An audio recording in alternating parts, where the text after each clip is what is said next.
To help us dig through this one is Neama Rahmani. He's a former federal prosecutor and CEO of West Coast Trial Lawyers. He's been with us before on this very topic. Neama, thank you so much for your time.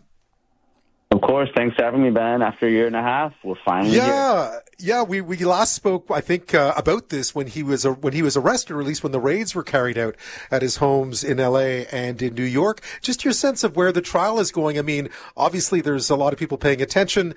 The details are clearly graphic, but just from a legal standpoint, what's going on here? What does the prosecution need to prove? A lot happened today. We picked a jury, we got through opening statements, and we started our second witness. So the jury is 8 men and 4 women plus 6 alternates. And the opening statements were really important, laid out both the prosecution and the defense strategy. And I'll first talk about who gave the opening statements. They were given by 2 women. And we know the prosecution team is mostly women, but we had Mark Garagos' daughter, Tony Garagos, deliver the defense opening statement. And she's very qualified, but she's also one of the more junior members of the team. But I think it was important from an optics perspective for a young female to deliver that statement, because we know this case is about gender violence against women. When you look, I mean, the video was seen today. I guess that video has now become sadly infamous. I mean, CNN aired it for the first time, I guess it was last year, of that altercation, really violent physical altercation between Sean Combs and his then girlfriend, Cassie, as we knew her professionally. I suppose it wasn't a surprise the prosecution began there. No, it's the government's key piece of evidence, and we know that Cassie is their star witness. And the video is so important. It has really changed the course of the case, and this is why.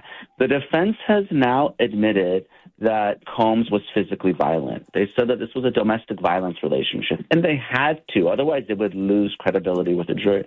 But importantly, Combs is being charged with sex trafficking, prostitution, sex-related crimes. He's not being charged with any physical assault, although the assault is a predicate act for the RICO count. So what the defense is trying to do is really thread the needle and admit to the physical violence, but not the sexual violence. We'll see if that will resonate with the jurors. Yeah, that sounds like a tough one to walk. What is the defense's argument here? I mean, I laid it out just a little bit there. Essentially, that this was, stuff between consenting adults. Exactly. So the defense, and ironically, they're trying to raise the stature of the victims, say that these were strong, independent, confident women, that they can consent to any sexual activity they want, no matter how freaky it is. Now, of course, the prosecution is saying this was not consensual. What separates sex trafficking from consensual sex, of course, is force or coercion. And they really talked about some very disturbing and graphic details of these sexual encounters, including rampant drug use, urinating, vomiting, some really disturbing stuff, to say that no human being would consent to this. Yeah, I mean, in this sense, I suppose what's really going to hinge on here, the jury needs to decide whether he's guilty beyond a reasonable doubt, right? And that is always the case, that the defense essentially just needs to poke some holes in it. Where do you think the challenges lie then in trying to prove someone of this stature, obviously he's well known, was guilty of these crimes? Well, then jurors in the United States, they love celebrities, and the defense is arguing that these allegations are all made up by people who want money. Many of them have filed civil lawsuits seeking exactly that. Cassie settled her lawsuit. They want fame, or they want revenge, right? These are individuals that maybe want a romantic relationship with Combs, or you have a former employee, you have a disgruntled ex, or a former employee with an axe to grind. I'm not saying that's going to carry the day, but this case is going to be based on the cross-examination of those victims. How well do they hold up? And can the government provide independent evidence to corroborate what they're saying? So we're talking about video evidence, right? We've seen some of it already with that 2016 video. Text messages, independent witnesses. That, I think, will carry the day here. Yeah. How about in terms of the witness list? Who are we expecting to see? Because obviously it's celebrity trials. It involves celebrity witnesses. We know some of them already, but who are we expecting to see on the stand? That's the big question here. Some of the names came up before a jury selection, but no one has identified any of those celebrities yet. And everyone's asking, well, who else participated in these freakouts? We may know as early as tomorrow. Cassie Ventura may take the stand. Obviously, she was in a romantic relationship with Combs for more than a decade. She knows where the bodies are buried, and she knows who else may have participated. So I think that is the bombshell everyone is waiting for. Yeah, what is your sense of, because that's one aspect of the trial. I mean, so far it's been very much kept to simply Sean Combs, a few other people, obviously those who were involved with him, such as Cassie. But this has, I mean, given his stature, given the length with which this was meant to have gone on, 20 plus years, it's hard to imagine how long that list of others might be. There are, and a lot of them have been named in civil lawsuits, and there's a lot of rumors and speculation.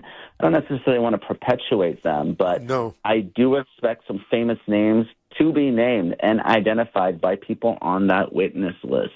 So Yeah. a little bit too early now, but once it's out there, I can tell you, I'm here in Los Angeles and Hollywood. The last thing anyone wants is to be associated with the Sean Diddy Combs trial. So it's going to be fascinating to see what happens this week. Yeah, it's been interesting, I guess, for the first time, at least, when the opening arguments began, jury selection ended, we actually saw people show up for his support, his family, I gather. But it's been very quiet amongst celebrities he would have once counted as acquaintances, or at least friends and colleagues, have been avoiding that courtroom quite obviously. Oh, no question. This isn't a Michael Jackson type trial where you have lots of people coming out in support of the defendant here. People don't want to have anything to do with this case. Obviously, it's important for the Combs family to be present in court. That humanizes him. That's part of the defense strategy in any criminal case, right? Because even though jurors aren't supposed to consider punishment, there is that implicit concern, hey, am I going to put away the father of these children? So that's something we're going to see throughout the trial. I expect the Combs family to be present in court every single day. Yeah. Penalties here could be very serious for Sean Combs, obviously. Oh, absolutely. Some of the charges carry mandatory minimum sentences. Sex trafficking with force could be a 15-year mandatory minimum sentence, but we're looking at potentially decades in federal prison. And he's 55 years old. This is the type of thing that could potentially put him in prison for the rest of his life. And obviously there's no cameras in the courtroom in federal court in the United States, but he reportedly has aged years, seemingly, at least according to the graphic artists and the descriptions of those who are attending the trial. Yeah, Neama, as always, I appreciate your time. Thank you. Thank you. Have a good one. You too. Neama Rahmani is a former federal prosecutor.